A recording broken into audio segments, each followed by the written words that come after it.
Right, good evening. This is an extra broadcast. The reason I'm doing this little bit of extra broadcast because we've had some news that has just come through, literally just been reported within the last 15 to 20 minutes. And basically, I am angry, all right? I'm going to quickly give you this news. It's just disappeared off my screen. But the Greek Tourism Minister, Mr. Theocharis, today has announced that the government plans to vaccinate 280,000, plans to vaccinate 280,000 tourism sector workers against coronavirus as soon as vulnerable people have been vaccinated. He also says, along with plans to vaccinate all inhabitants of islands with a population under 10,000, this is part of Greece's roadmap towards safe tourism this summer. Tourism worker vaccination scheduled depends on the distribution timeline. Theocharis outlined the plan for tourism worker vaccinations in the Parliament on Monday today. He also highlighted that vulnerable people would continue to be prioritised, but tourism workers would be next to be vaccinated. Tourism workers' vaccinations depends on how quickly the vulnerable people in their areas are inoculated. Anyway, Theocharis stressed that there will also be self-tests available for tourism workers while they await their coronavirus vaccinations. Once the vaccinations of tourism workers begins, it will be a relatively quick 3-week process, according to him. Greece's tourism minister says the whole country is safe. It's part of the plan for the summer tourism. Is a project. Is to project the message that the whole country is safe for tourists.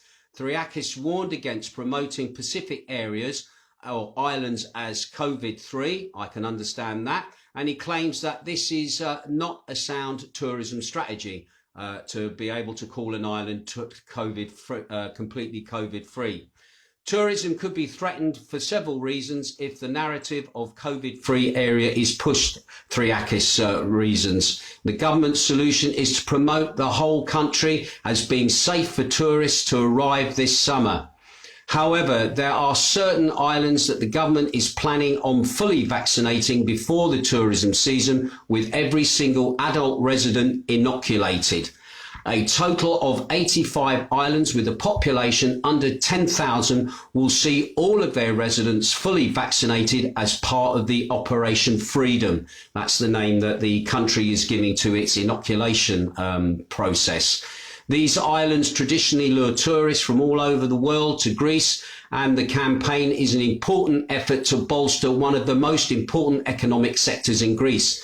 The intake of vaccine doses to Greece in May and June from both Johnson & Johnson and Pfizer has been planned to contribute significantly to the implementation of this ambitious rollout, but the EU has now paused the distribution of the J&J product due to health concerns. The US Drug Regulators Authority and FDA and the EU's European Medicines Agency have both paused their use of Johnson & Johnson vaccine until further testing and research by the FDA can affirm the safety of inoculations. So far, the total of almost 7 million people which have received the Johnson & Johnson vaccine, 6 instances of thrombosis and 1 of death has been reported as being associated with the inoculations. Reports say that the number of vaccine doses to be received in Greece from Pfizer Biotech alone will be up to 1,500,000 for the next 2 months. Some of these doses will be earmarked for tourism workers to make sure visitors have a safe and memorable summer in Greece.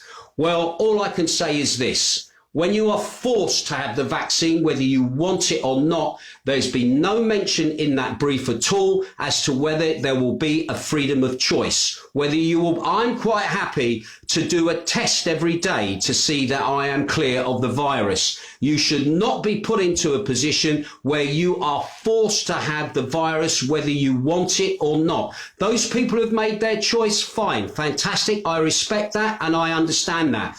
We were told the vaccine was going to keep us all safe. We are still in lockdown after 164 days. And now we're being told if we want to go to work, we have to be inoculated. Well, do you know what? Enough is enough. This government at the moment has handled the crisis very well. At the beginning, we've had the lowest rate of infections. We've had the lowest rates of death across Europe. Is that not enough to say that we are a safe country to come to without forcibly forcing your workers to be inoculated? So as you can see, I am very angry at the moment at the road that we seem to be going down. So please, if you want to spread this, by all means do so. I am not telling anybody not to be vaccinated, but what I am saying is this: freedom of choice. It reminds me of what the Nazis did in 1940s in Auschwitz, when you were asked to put your possessions on your peg and then go for your shower and then pick your possessions up after your shower. That is the feeling that I feel that we are in. We're being dictated to that you will have to have the inoculation before you're allowed to go to work. And I still think that that is wrong. It should be your choice what you stick in your body, not what the government tells you to put in it. Otherwise, you can't work, you can't travel, you can't do this, and you can't do that. So again, that's my feelings on the subject. I'll be interested to see what other people feel about it, but I think it's a very slippery slope that we're on at the moment, and we shall wait and see how that actually works out. Anyway, thank you for those people that are tuning in. Just please spread the word. If you want to come, if you want to work here on holiday, okay, or you live here, you're now being forced to have the vaccination, whether you want it or not. Okay, let's wait to see if there's any clarification on this from the government, but that is the plan at the moment. All workers in tourism will have to have the vaccination, whether you want it or not. We'll see where this goes. Thanks a lot. Thanks for tuning in.